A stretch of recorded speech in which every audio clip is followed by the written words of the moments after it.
Mbote lisusu bandeko na ngai na bandeko oyo ngai tokutanaka kaka boye chaque mercredi na Canal King Télévision pona kobeta masolo pona kosolola oyo etali mboka na biso. Mercredi, samedi à partir de 21h15 na Canal King Télévision tokutanaka. Rediffusion les jours suivants 8h30 bandeko balandi bokozela ebele topesa bino ba explication bokozela ebele tobeta masolo bokozela actualité za nini actualité za d'abord les deux événements commémoration à 17 ans depuis disparition à Mzee Laurent Désiré Kabila oyo esalemaki lobi, commémoration à 57 ans depuis la disparition de Patrice Emery Lumumba oyo esalemi lelo. Na kati wana bandeko na ngai ba mwa masolo oyo esengeli kobeta eza mwa ebele. D'un côté, par rapport à la commémoration et à disparition de Mzee Laurent Désiré Kabila, l'État congolais, nakoya na mo État, a décidé kokende kosala ngo église protestante na centenaire. Mais ba oyo bazana kati ya prison centrale de Makala, balobi biso to ana problème na église catholique te. Mzee pas alaki problème na église catholique te. C'est comme ça que le colonel Edi Kapend oyo akangama pona dossier ya Mzee asengaki messe na église catholique na kati ya prison ya Makala. Kuna c'est la deuxième fois oyo azali kosenga messe en faveur ya Mzee Laurent Désiré Kabila na kati ya prison bisika azali. Parce que dossier a Edi Kapend, il faut te rappeler, c'est un dossier oyo ye moko atunaka chaque fois que nous avons l'occasion d'aller en prison. Azo tunasko bino bochaka nga wapi? Tangu bozolo bela ba prisonnier politique nga nazate. Tangu bozolo bela ba militaire nga nazate. Tangu bozolo bela ba prisonnier oyo baza politique te ngai nazate. Finalement bochaka nga wapi? Biso na groupe oyo tozalaki na. Bakanga ngasko nga na côté ni. Oublié de tout le monde. Il a organisé cette messe là. Nakati wana bande konangai, encore un événement. C'est le pasteur Ekofo oyo président ya SCC oyo a remplacé Marini. Ayena ya ye mupepe ya ndenge mususu. Soki pasteur Marini to monseigneur Marini po bakomo ngwezaka ndenge wana azalaki koyemba jalelo monseigneur Ekofo alobi te la République a besoin ya ba miché muto oyo avant lobelo kwa ke kosenga nzambe na lobani nda lobi makambo ebele alobi bandeko na nga to bongisa mboka parce que mboka ezali ya kokufa. Je pense soki Amos Lubaki na Manix bakozala près bakotiela bino yango na français mais nga nazoloba na lingala. Quand nous regardons d'autres pays, je ne vais pas citer de noms, ils ne vivent que d'une seule richesse. Il y en a qui ne vivent que du tourisme. Il y en a qui ne vivent que du pétrole. Il y en a qui ne vivent que de la banque. Mais nous, Dieu nous a tout donné. Nous avons du pétrole à Mwanda. Et ce n'est pas seulement le pétrole à Mwanda. Chez moi, à la cuvette centrale, il y a du pétrole.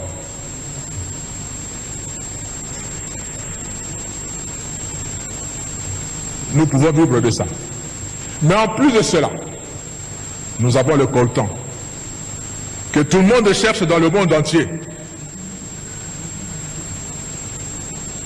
Nous avons l'or, le diamant, etc., etc.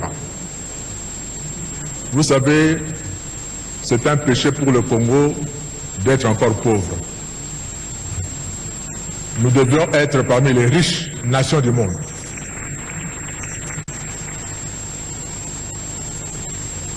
Jésus dit dans Luc chapitre 12, verset 48, « On demandera beaucoup à qui l'on a beaucoup donné, et on exigera davantage de celui à qui l'on a beaucoup confié. » Dieu nous a donné beaucoup, et il nous demandera beaucoup également. Nous devons léguer à nos enfants un pays avec une autosuffisance alimentaire. Quand vous prenez l'avion, vous circulez dans notre pays et vous regardez la verdure qu'il y a. Autant d'espaces vides où nous pouvons cultiver, élever les bêtes. Et nous ne le faisons pas. Et nous importons la nourriture de l'extérieur. C'est vraiment inadmissible pour le Congo. Nous avons importé autant de voitures dont le volant se trouve à gauche et ça entre par nos frontières. Alors que si vous osez faire ça aux États-Unis, on vous dira que c'est non conforme à la législation américaine, ça n'entre pas. Chez nous, ça entre. Et c'est nous, les Congolais, qui connaissons notre loi, qui importons ces voitures, et l'État laisse faire. Ça veut dire que l'État n'existe pas réellement. Nous devons léguer à nos enfants un pays où l'État est réel. Où tout le monde est égal devant la loi. Que vous soyez général, ministre, ou qui que ce soit. Nous devons léguer à nos enfants un pays où l'on circule librement. Quand vous prenez votre véhicule en Afrique du Sud, vous allez traverser tout le pays du Sud, vous montez vers le Nord. Vous allez traverser ce pays par route. Et tout s'arrête en République démocratique du Congo. Quand vous entrez au Congo, il n'y a plus de route. Vous allez d'est à l'ouest de l'Afrique, vous venez, vous vous arrêtez en République démocratique du Congo, vous n'allez plus entrer parce qu'il n'y a plus de route. De nord vers le sud, c'est pareil, vous vous arrêtez seulement en République démocratique du Congo. Et les gens ont prié pour qu'un jour, quelqu'un puisse quitter le sud, traverser le Congo, ce grand pays, le Congo, et aller jusqu'au nord avec sa voiture. Et j'aimerais que le Congolais entre eux circule. Quelqu'un de Mbandaka va aller passer les vacances à Goma. Quelqu'un de Goma va passer les vacances au Katanga avec sa voiture, avec sa famille, comme ça se fait ailleurs. Nous devons être grands. Dieu nous a donné la superficie qu'il faut. Je voudrais m'adresser un peu à nos voisins. Parce que nous sommes entourés. Même si le Congo nous appartient, Dieu nous a donné une mission pour l'Afrique. France Fanon avait raison de dire que l'Afrique a une forme de revolver dont la gâchette se trouve au Congo justement. Le jour où le Congo décolle, je vous assure que l'Afrique va décoller également, par effet d'entraînement. Si vous allez aux États-Unis, le pays comme le Mexique, le Canada, ont décollé parce que les États-Unis ont décollé. Et quand le Congo va décoller, les autres vont suivre.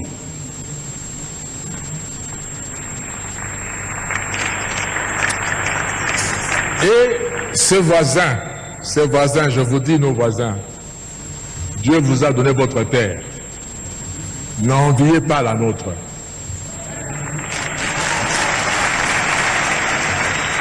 Travaillez chez vous, au lieu d'envier la République démocratique du Congo, et avoir des stratégies pour profiter de la République démocratique du Congo. Surtout, ne prenez pas 1 centimètre de la République démocratique du Congo. Parce que le Congo ne sera pas toujours faible comme il est maintenant. Il va se réveiller un jour. Le Congo, si vous prenez, vous osez prendre une partie du Congo maintenant, nos enfants vont le récupérer les années qui viennent.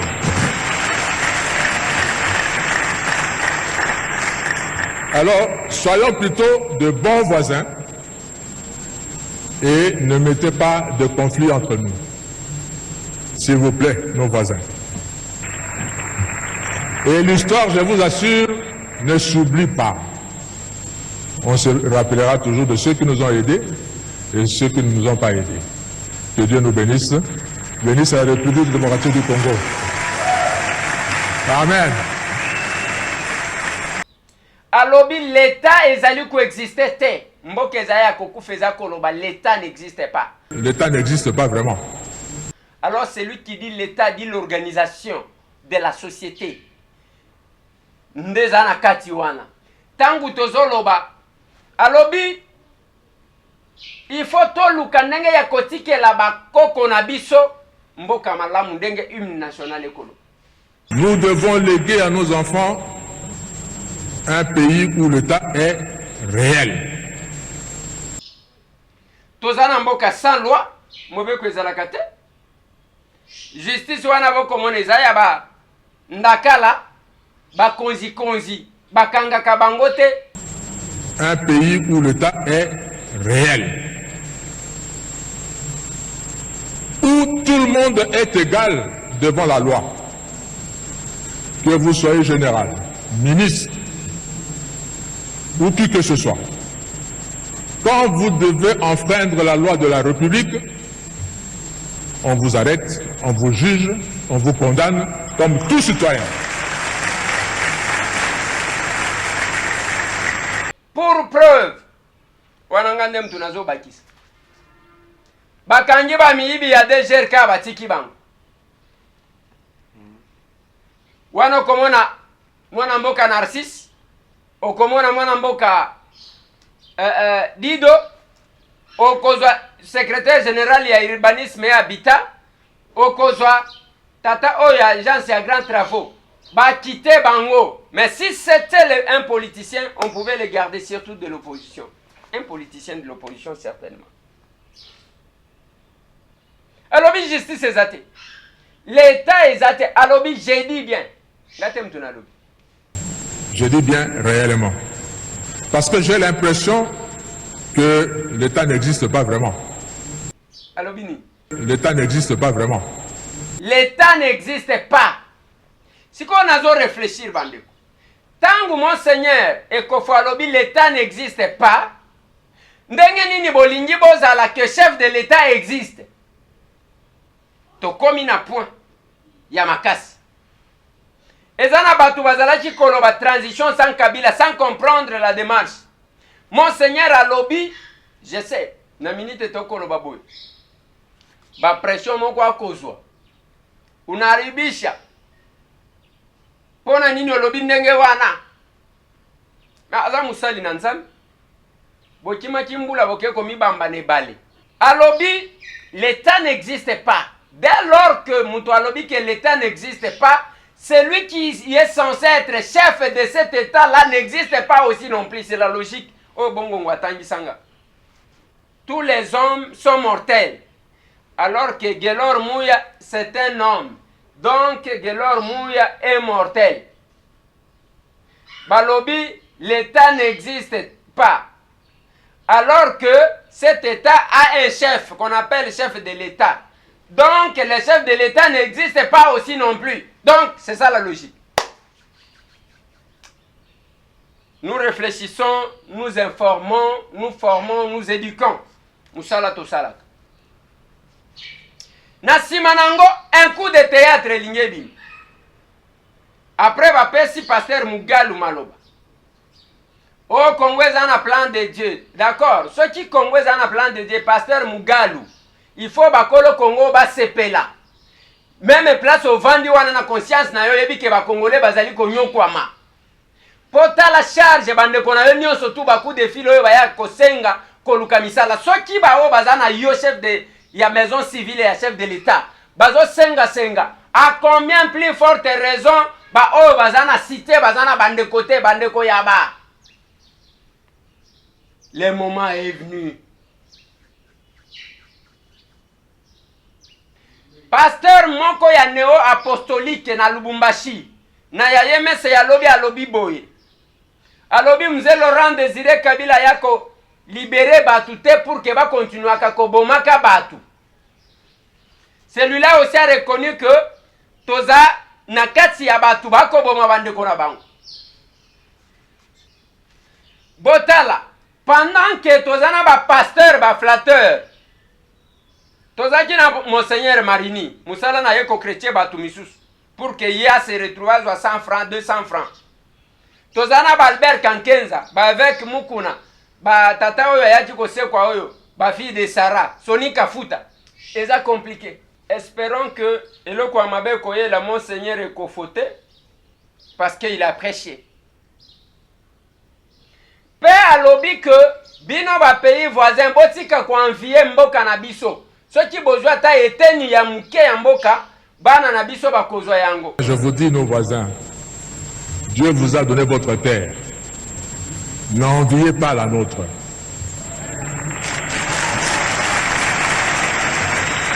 Travaillez chez vous au lieu d'envier la République démocratique du Congo et avoir des stratégies pour profiter de la République démocratique du Congo. Surtout, ne prenez pas un centimètre de la République démocratique du Congo. Parce que le Congo ne sera pas toujours faible comme il est maintenant. Il va se réveiller un jour. Pasteur, Monseigneur Kofalinga tia lobani. Tangu lokola l'État zate tozana tangu ya mulili. Kaka ba o bazana misu tenda bazomona te. Lokola tozana tangu ya mulili, muto akoko ta mizweli parce que l'État n'existe pas. Si l'État existait, un pays étranger bako kakite kozwa mabele ya Congo. Soki bozu yango, bankoko na biso bako yaka ko récupérer yango. Si vous prenez, vous osez prendre une partie du Congo maintenant, nos enfants vont le récupérer. Les années qui viennent.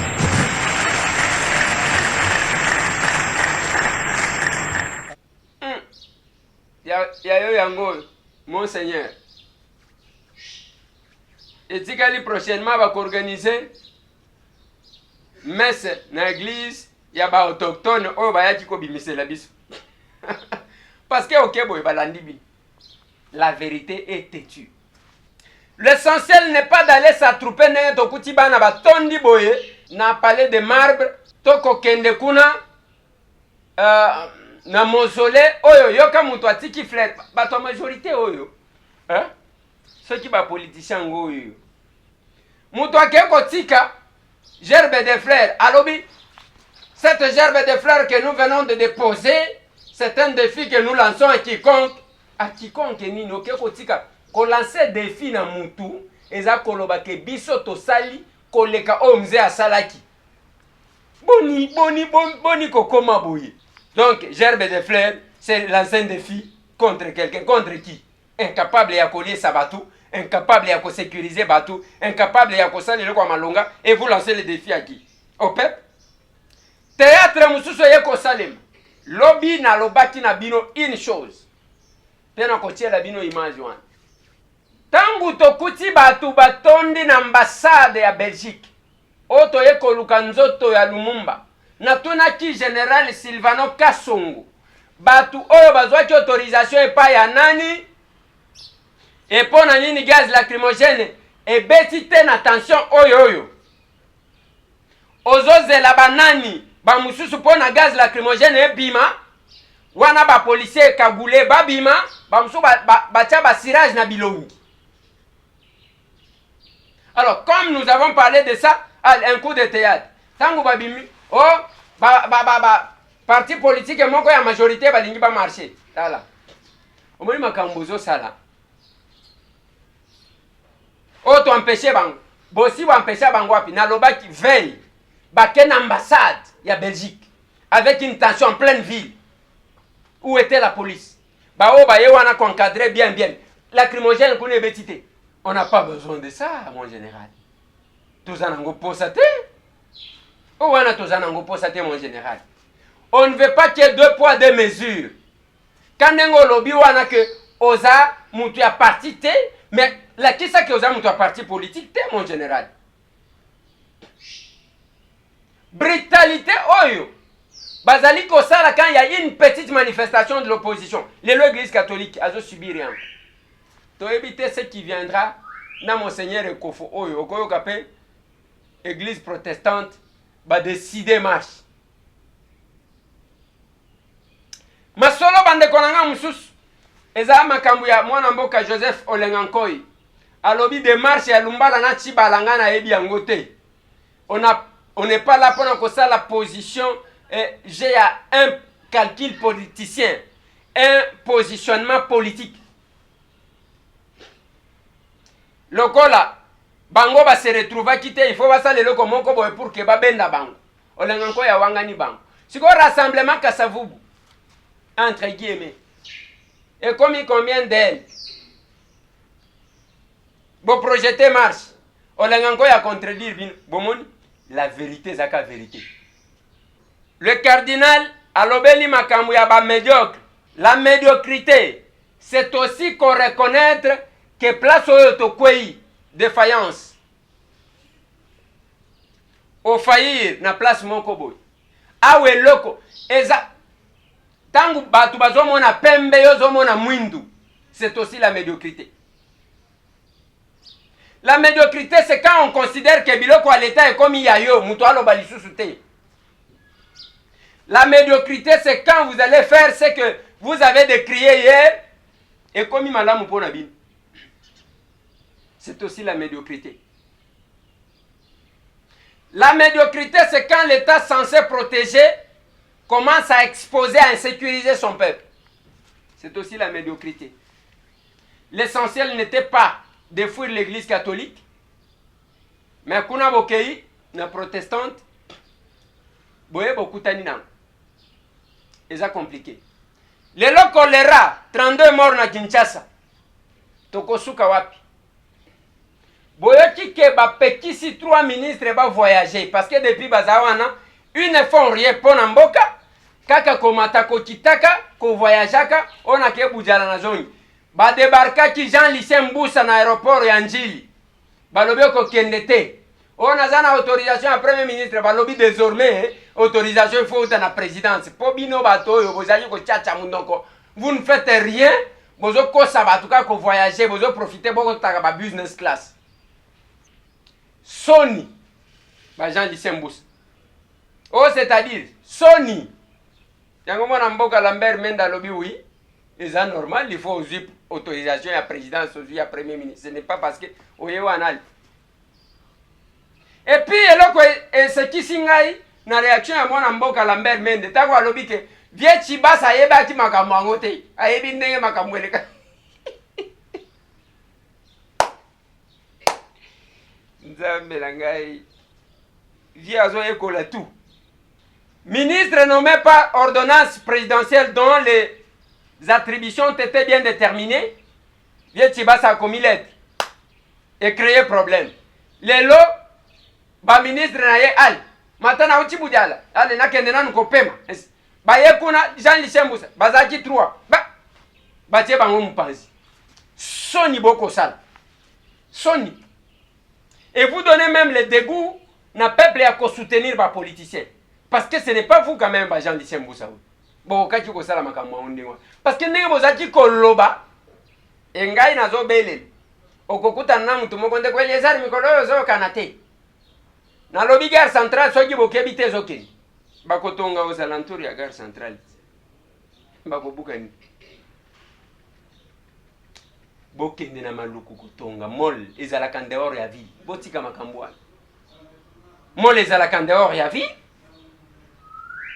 Bokotonga ngona maluku te. Bokotonga ngona kotaka sangulu te.